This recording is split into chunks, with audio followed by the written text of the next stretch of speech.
আমি একটা দরকার আইছিলাম, আমার পোলারা বেন্টেওয়া।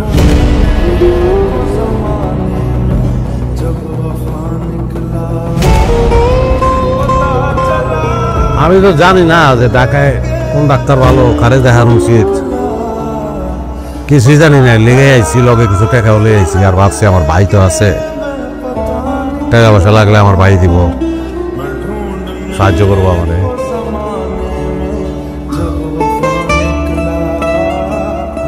তখন তো দেখলাম যে আমার ভাই নাই।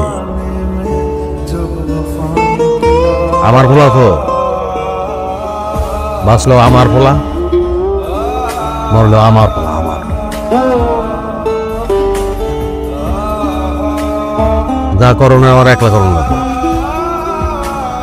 ওইটা আমি পারবো।